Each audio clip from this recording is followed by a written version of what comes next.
मैं सड़क के किनारे खड़ा एक दोस्त का इंतज़ार कर रहा था। इतने में एक लड़की भीख मांगने के लिए मेरे सामने रुकी। गले में सियाह दुपट्टा, आंखें नींद की कमी से सुर्ख, गहरी सांवली रंगत, काले होंठ और मैले कुचेले कपड़े पहने। अपने हाथ बांधकर उसने रट्टा सुनाना शुरू किया। बहुत भूख लगी है, कुछ पैसे दे दो, ऊपर वाला तुम्हें प्यारी सी दुल्हन देगा, दूल्हे बनोगे दूल्हे, गरीब की मदद कर दो। मैंने आदतन जेब में हाथ डालकर कहा, पैसे तो नहीं हैं मेरे पास। हाँ, खाना खिला देता हूँ तुम्हें। उसने मुझे नीचे से ऊपर एक नज़र देखा और कहा, पैसे दे दो, खाना मैं खुद खा लूँगी। मैंने नफ़ी में सर हिलाकर कहा, खाना तुम खा लो, पैसे मैं खुद दे दूँगा। वो एक लफ्ज़ खामोश रही और फिर कहा, अच्छा तुम खाना खिला दोगे, मेरी एक बहन भी है, उसे भी बुलाऊँ साथ? मैंने जवाबन कहा, हाँ बिल्कुल, ये कोई पूछने वाली बात है, बुला लो उसे भी। उसने दाईं तरफ मुंह करके ज़ोर से आवाज़ लगाई। बानो थोड़े फासले से एक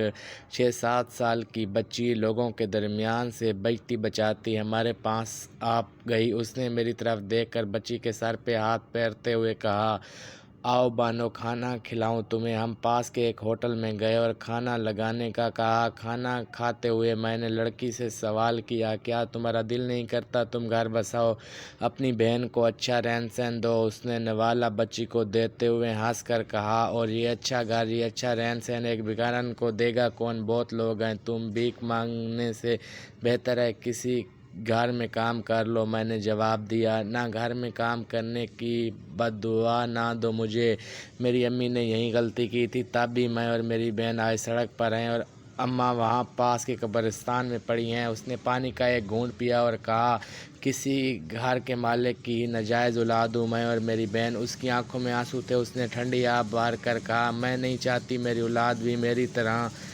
सड़कों पे हो, तभी घर में काम नहीं करती। मैंने पूछा, मगर ये बाज़ार क्या ये तुम्हारी इज़्ज़त पे हाथ नहीं डालता, और क्या यहाँ पर तुम्हारी बहन महफूज है? उसने हाथ दुपट्टे से साफ़ करते हुए कहा, नहीं, ऐसा नहीं है कि मैं यहाँ महफूज हूँ, यहाँ भी नोचा जाता है मुझे, मगर बहन अभी छोटी है, इसके जवान होते ही इसको कहीं और काम धंधे लगा दूंगी, तब तक पैसे भी जोड़ लिए होंगे, और ऊपर वाले को क्या जवाब दोगी? वो हंसी। तुम्हें लगता है कि अब भी जवाब दूंगी ऊपर वाले को?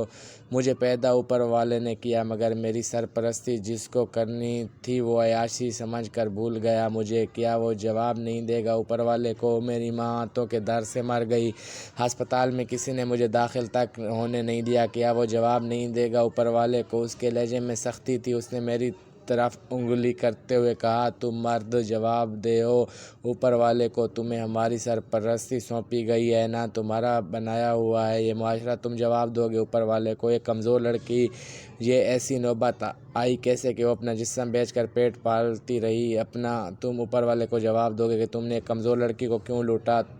तुम हुक्मरान ये जवाब दोगे, तुम्हारी रियाया में एक लड़की को नोच लिया गया, मगर तुमने उसे एक दुपट्टा तक नहीं दिया। पीछे देखो, वह बाज़ार को देखो, वहाँ तुम्हें कोई औरत अपना इख्तियार चलाती नज़र आ रही है क्या? ये तुम्हारा मुआशरा है, तुम्हारा बाज़ार है, यहाँ मर्दों में से किसी एक को भी मुझसे गर्ज नहीं कि मैं किस हाल में हूँ। यहाँ मर्दों को बस अपनी हवा से गर्ज है।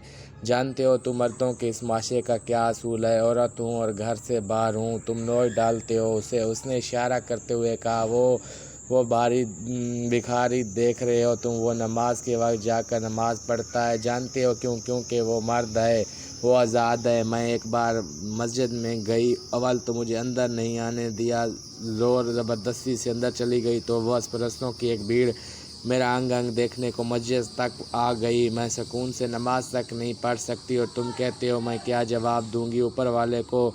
ये मदीने वाली के रहमते हैं कि तुम ज़िंदा हो, वरना बाखुदा तुम्हारे गुनाहों पे बड़ी सख्त पकड़ होती थी, तुम्हारी बड़ी सख्त। मर्द कमज़ोर लड़की को देखकर रसूल बनाता है कि अपनाना कभी नहीं और छोड़ना भी कभी नहीं। मैं खामोश था, मेरे पास कोई अल्फाज नहीं थे। मैंने भोंडे तरीके से कहा, मगर कुछ मर्द होते हैं जो अपना लेते हैं। वो तंज़न हंसी, अच्छा ऐसा भी होता है तो फिर अभी देख लेते हैं। उसने सर पे दुपट्टा ओढ़ा और कहा, मुझसे निकाह कर लो, भिखारन का वादा है, तहज्जुद भी नहीं छोड़ूंगी कभी। मेरी आंखें फट गई, मेरे पास कोई जवाब नहीं था। वो फिर बोली, क्या हुआ? اچھے مرد ہو نا تم تو دے دو ایک مظلوم کو سارا، میں خاموش تھا جواب دوں نا۔ مرد تو یہ کہتے ہیں کہ کچھ مرد ہوتے ہیں مگر وہ کچھ مرد پتہ نہیں کہاں ہوتے ہیں، میں نے تو کبھی نہیں دیکھے، میں نے جب بھی دیکھے تمہارے جیسے مرد ہی دیکھے۔ یہاں کوئی اپنانے والا نہیں اور بھلا اپنائے گا کیوں، اسے گھر سے بے دخل تو نہیں ہونا، نہ ہی لوگوں کی باتیں سن کر جینا ہوتا ہے کہ دیکھو عزت دار ہو کر ایک بچلن کو گھر میں لایا ہے۔ وہ زور ہنسی، پتہ نہیں تم مردوں کے نزدیک عزت کیا ہے، تم باہر کی عورتوں کو گھورنے، چپکے سے منہ کالا کرنے اور سفید کاٹن پہننے کو عزت کہتے ہو، مگر حقیقت میں عزت وہ احترام ہے، وہ رتبہ ہے جو تم ایک مجھ جیسے بے عزت کو دیتے ہو، اور تم یہ کبھی نہیں کرتے، کبھی بھی نہیں۔ میری سماعت بسرا جواب دے گئی، میں نہیں جانتا وہ کب خاموش ہوئی، کہاں خاموش ہوئی اور کب چلی گئی، بس وہ چلی گئی تب مجھے ہوش آیا۔ اللہ تبارک و تعالیٰ سے دعا ہے کہ اللہ تعالیٰ ہمیں نیک بننے کی توفیق عطا فرمائے اور غریبوں کی مدد کرنے کی توفیق عطا فرمائے، آمین۔